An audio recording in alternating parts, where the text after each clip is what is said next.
ঘনিয়ে আসছে Indian premier league IPL. ক্রিকেটের দিনক্ষণ প্রায় চূড়ান্ত। 22শে মার্চ থেকে পর্দা উঠবে 17তম আসরের। তার আগে বড়সড় দুঃসংবাদ পেয়ে বসেছে defending champion Chennai Super Kings. ইনজুরির কারণে অর্ধেক টুর্নামেন্ট থেকে ছিটকে গেছেন দলটির অন্যতম সেরা ওপেনার ডেভন কনওয়ে। অস্ট্রেলিয়ার বিপক্ষে সিরিজ খেলছে নিউজিল্যান্ড। এই সিরিজের দ্বিতীয় টি-20তে আঙুলে ফ্র্যাকচার হয়েছিল কনওয়ের, যে কারণে প্রথম টেস্টে খেলতে পারেননি এ ওপেনার। 8ই মার্চ থেকে শুরু হতে যাওয়া ক্রাইস্টচার্চ টেস্টেও খেলতে পারবেন না তিনি।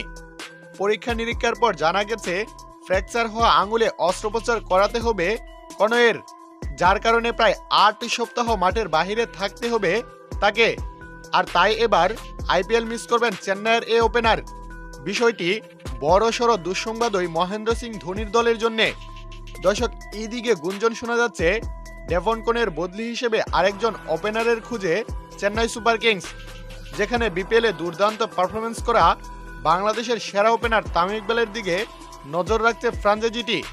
প্রিয় দর্শক, এ ব্যাপারে আপনাদের কি মন্তব্য? তামিম ইকবালকে কি আপনারা আইপিএলে দেখতে চান? আপনাদের মূল্যবান কমেন্টটি আমাদের ভিডিও নিচে জানাতে ভুলবেন না। ধন্যবাদ।